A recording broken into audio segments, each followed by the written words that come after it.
그러니까 하나님의 낯을 피했다, 얼굴을 피했다 그러면은 다른 말로 하면 은혜와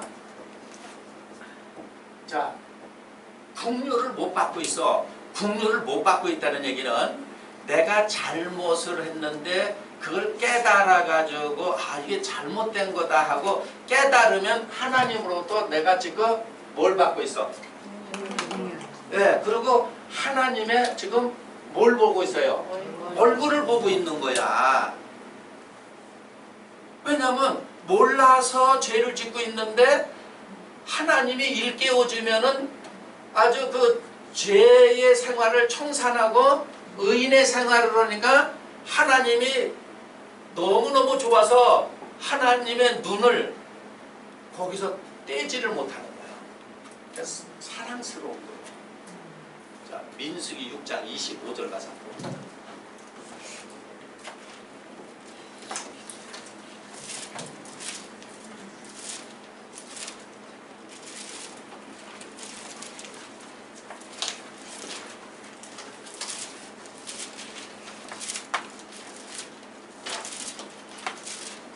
자, 25절 여호와는 시작 여호와는 그 얼굴을 내게 비치시사 얼굴을 비친다 그러죠? 다른 말로 하면 빛을 비치는 거예요. 얼굴을 비친다는 말은 다른 말로 빛을 비친다는 얘기예요. 그러면서 은혜와 시작 은혜 베푸시기를 원합니다.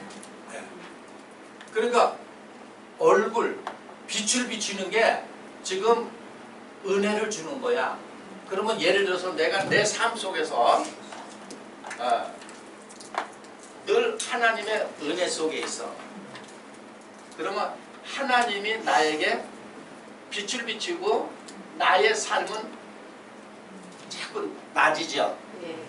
그래서 요한복음 9장에서도 지금이 낮이 아니냐 하는 얘기는 무슨 얘기냐면 은혜의 실상이 예수님 아니에요. 긍휼의 실상이 예수님 아니에요. 그 죄인들에게 은혜와 긍휼을 베풀고 있잖아. 비춰주고 있잖아. 그래서 하나님의 얼굴을 비춰주고 있는 거예요. 그러면 얼굴 하면은 하나님 얼굴도 생각해내. 그래서 고전 13장에도 이랬잖아요. 이제 우리가 부분적으로나 때가 되면 얼굴과 얼굴을 본다 그러죠? 예, 그 얘기는 하나님 은혜 속에 하나님 긍휼 속에 있다는 얘기예요. 그러면 내가 지식이 부족해서 믿음이 연약해서 잘못하고 있지만 하나님이 비춰주기만 하면 바로바로 고치고 하나님이 알려주면 깨달아서 이전 삶을 청산하고 새로운 삶을 사는 사람은 늘 은혜와 긍휼 속에 있어. 그런데 오늘 교회 다니는 사람들 살펴보세요. 늘 은혜와 은혜 속에 있다 그러면 뭘 가지고 은혜 속에 있다면 육적인 일이 잘 풀리는 걸 가지고 은혜 속에 있다 그러죠? 그래요? 안 그래요? 예, 육적인 일이 잘 풀리면 은혜 속에 있다 그래요. 그러면 이런 사람은 세상 사람하고 똑같은 거예요. 그래서 늘 인상 쓰고 짜증내면 육적인 일이 안 되면 짜증내잖아요. 은혜가 떨어진 거예요. 자, 그러면서 26절 한번 보세요. 여호와는 시작 여호와는 그 얼굴을 내게로 향하여 드사 평강을 주시기를 원하노라 할지니라. 그러니까 내가 평강 속에 있어, 은혜 속에 있어, 긍휼 속에 있어. 그러면 하나님이 비유로 나를 빤히 쳐다보고 계시는 거죠. 그렇죠? 그게 바로 내 얼굴과 하나님 얼굴을 마주보고 있죠. 이걸 사도 바울이 비유로 그렇게 얘기한 거야. 얼굴과 얼굴을 맞댄다. 내가 늘 평강 속에 있어, 평안 속에 있어, 은혜 속에 있어, 긍휼 속에 있어. 하나님이 나를 비유로 내 얼굴을 빤히 쳐다보고 계시고 나도 내 아버지를 사랑하니까 그 얼굴에서 눈을 못 떼고 서로 얼굴과 얼굴을 맞대는 것이다. 이걸 실상이라고 하는 얘기는 무슨 얘기냐면 은혜의 실상 속에 있다는 얘기예요. 은혜의 실상 속에. 그러면 실상 속에 없다는 얘기는 말은 하지만 은혜를 받지 못하고 은혜의 삶을 살지 못하고 평강의 삶을 살지 못하면 이게 실상이 아니죠. 다시 말하면 그 사람은 이 말이 자기에게는 이상적인 말이죠. 그래요, 안 그래요? 그렇게 되는 거예요. 실상이라는 의미가 그 얘기라는 얘기예요. 왜냐하면 내 삶에 은혜라는 열매를 맺었잖아. 내 삶 속에서 평강이라는 열매를 맺었잖아요. 내 삶 속에서 항상 하나님은 나를 용서하셔. 에? 그러니까 무슨 얘기냐면 무지가 죄거든. 무지가 죄요. 무지가 모르는 게 죄요. 그러면 늘 하나님이 나에게 긍휼을 베푼다는 거는 무지를 알게 해주는 거죠. 그렇죠? 예, 새로운 지식에 거하게 해주는 거야. 에? 이게 긍휼의 열매를 맺은 거야. 그러니까 창세기에 벌써 닻을 피했다.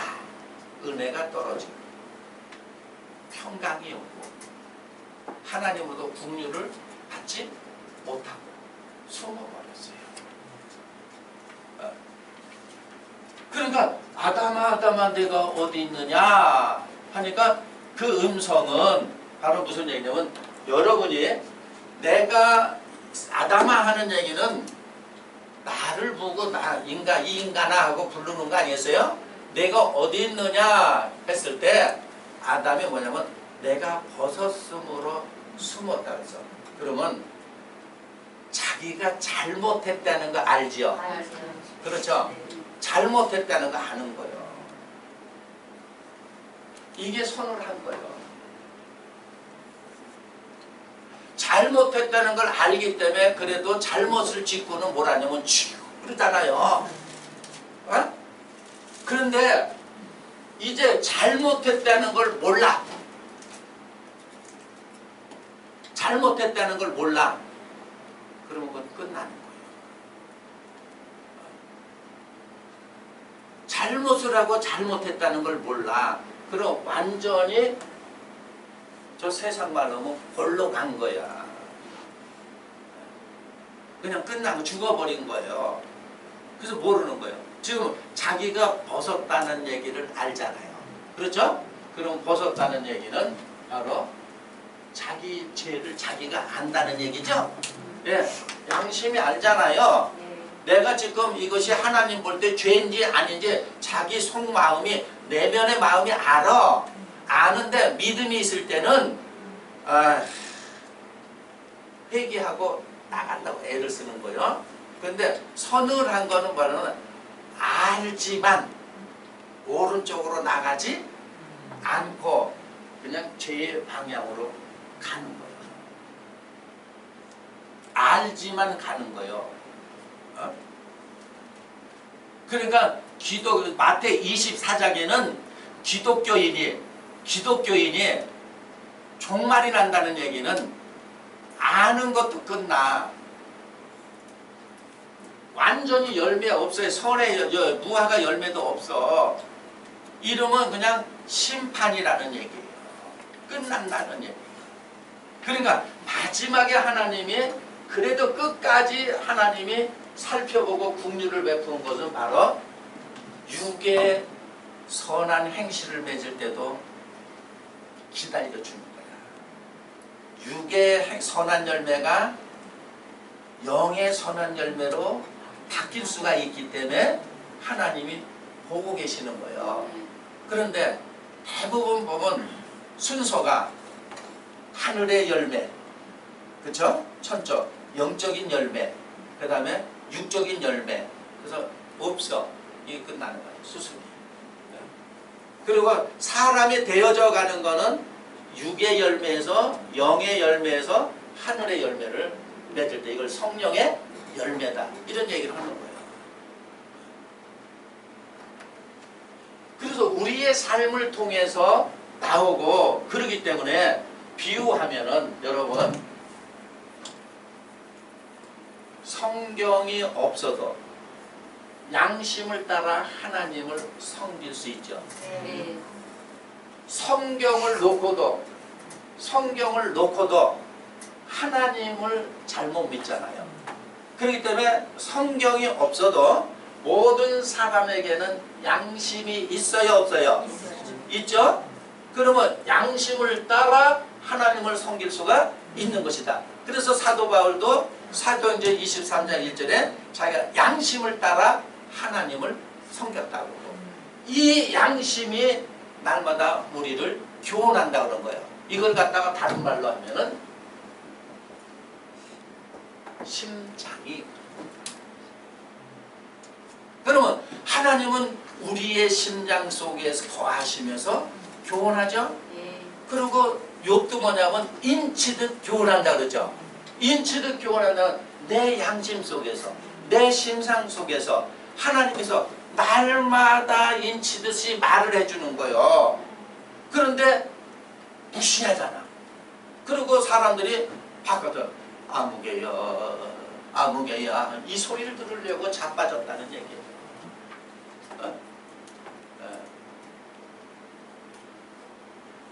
그러니까 예를 들어서 베데스다 연못에도 병자들이 다 자빠져 있죠. 네. 그렇죠? 다 자빠져 있잖아. 그러니까 예를 들어서 그 천사가 가끔 와서 베데스다 연못에 물을 동하게 할 때 먼저 튀어들어가는 사람이 낫잖아요. 그래서 자빠져 있는 놈들이 튀어들어가니까 먼저 딴 사람이 들어간다 그러죠? 그러면 38년 된 병자가 예수 그리스도를 만났다는 얘기는, 그때 우리는 예수님 이렇게 생각하잖아요. 예수님 누군지가 꽤나 오래되네, 나 보지 않느냐, 이렇게 생각을 해요. 예수 그리스도를 만났다는 얘기는 그에게 은혜가, 풍요가, 평강이 왔죠. 그렇죠? 그 순간 일어서죠. 그 순간 일어서잖아. 일어섰다는 얘기는 하나님의 삶으로, 하나님의 사람으로 곧게 바르게 섰다는 얘기예요. 그러면 그게 바로 뭐냐? 바른 행동이 나온다 이거야. 지금 세상이 이렇게 어지러워가는 거는 다 자빠져 있어서 그런 거예요.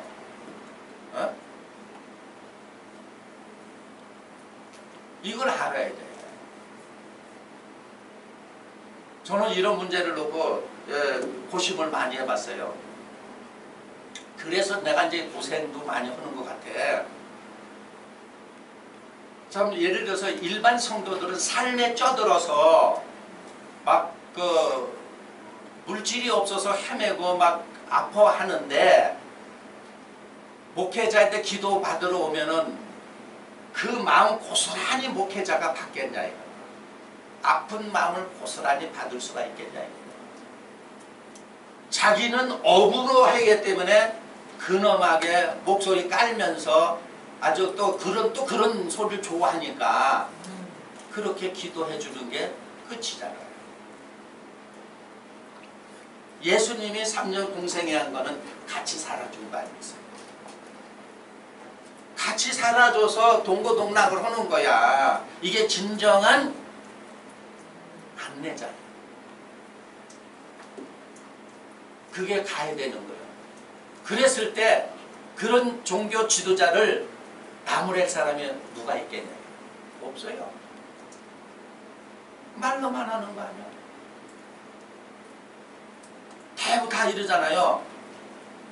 만약에 누가 물질이 없어, 누가 또 아파, 뭐 했으면 다 하나님한테 주라 그러죠. 그러면 그 양심이 뭐라? 네가 먼저 줘, 이럴 거 아니에요. 근데 그 양심의 소리를 들어요? 안 들어. 네가 먼저 줘. 내가 주기 전에 네가 더 빠르다. 어? 네가 더 빠르다 그럴 거 아니에요. 그러니 이런 소리를 자꾸 들으려고 하겠네요. 들으면은 사람이 볼 때는 듣는 사람이 손해죠. 그래요, 안 그래요? 그래요. 사람이 볼 때는 듣는 사람이 손해잖아요. 무슨 얘기냐면, 아버지, 이 백성이 너무 가난하고 어렵습니다. 하나님께서 넘치도록 주시옵소서. 그러면 하나님이 그냥 네가 좀 먼저 줘봐. 그러니까 그 소리를 못 들었어 이래야죠.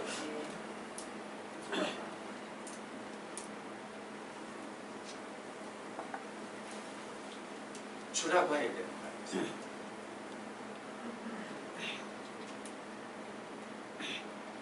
그러니까 하늘나라는 거짓말쟁이 못 가는 거예요. 그래서 여기서 심판이 되잖아.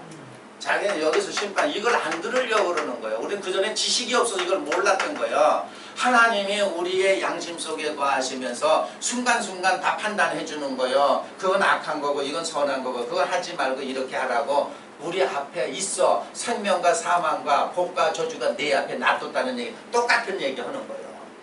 에? 그런데 대부분 어디로 가느냐? 하나님의 소리를 들으면 사람이 손해나는 것 같잖아요. 그런데 예를 들어서 이 세상에서 손해가 나면 저 세상에서 이익을 본다는 얘기예요. 이 세상에서 손해를 보면 저 세상에서 이익을 본다는 얘기예요. 알아듣기 쉽게 얘기하면. 그러면 이 세상에서는 잠깐이고 저 세상에서는 기니까 얼마 동안에만 내가 손해를 보면은 영원한 이익을 보겠죠. 그렇죠? 예, 이런 걸 가르쳐야 이 세상에서 내가 손해보고 살지. 그런데 이 세상에 배는 게 없기 때문에 안 들려요. 안 들리기 때문에 이 세상에서 내가 완전히 이익을 보려고 하잖아. 그러니까 저 세상 가면은 영원토록 뭘 보게 돼 있어? 손해 보게 돼 있다. 이걸 행한 대로 갚아준다. 이렇게 돼 있잖아요. 그러면 지금 예를 들어서 자기가 벗어서 숨었다는 정도까지 알아. 그런데 계시록 3장 17절 18절 라오디게 교회 사자는 벗었는 걸 알아요, 몰라요? 그래서 성령이 가르쳐주죠. 그렇게 된 거예요. 자기 사자가 이 첫사람 아담은 자기가 벗었는 줄 알아. 그런데 계시록에 가니까 라오디게 교회 사자는 벗었으면서도 벗었는 줄 모르죠. 그러니까 완전히 막가파가 된 거야. 그래서 성령이 알려주잖아요. 또 벗었다. 에? 그러니까 옷을 입어라 가르쳐주잖아요. 그러면 비유하면은 하나님 보실 때에 이게 계시가 돼서 아는 게 계시. 계시록 때가 아니고, 그러니까 예를 들어서 창세기의 이 말도 계시가 되니까 아는 거죠. 예, 이게 계시록 때가 돼서 그런 게 아니고 사도 요한이가 자기가 구도 생활 속에서 하나님 말씀이 여러 보여진 걸 보고 기록해서 계시록이란 걸 이걸 오해해가지고 묵시록 해가지고 몇 년 후에 일어날 일을 예언한 걸로 이렇게 자꾸 오해하는 거예요. 그게 아니에요. 예언이라는 본질의 뜻이 그게 아니라는 거예요. 장래 일을 미리 점치는 게 예언의 본질이 아니야. 하나님 말씀 자체가 예언이라고 하는 거예요. 왜 그러냐면 말씀대로 되기 때문에. 이 얘기를 하는 거예요. 이걸 모르다 보니까는 막 계시록을 오해해가지고 엄청난 오류를 범하고 사람들을 고역살이를 시키잖아. 그래서 예수님께서도 그런 거 아니에요. 2000년 전에 오셔서 마태복음 11장 28절에 수고하고 무거운 짐진 자들아 다 내게로 와. 그러면은 그 시대의 종교 지도자는 하나님 백성을 수고시키는 거죠. 무거운 짐을 지우는 거죠. 다음에 여러분 보세요.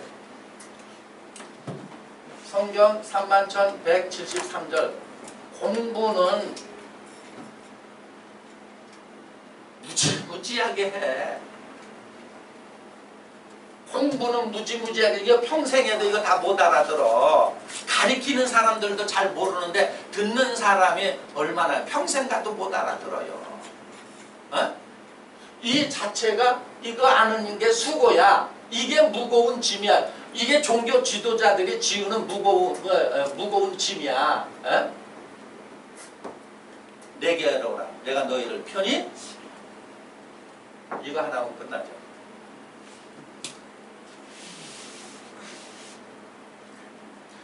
양심을 따라 하나님을 섬기면 끝나는 거예요.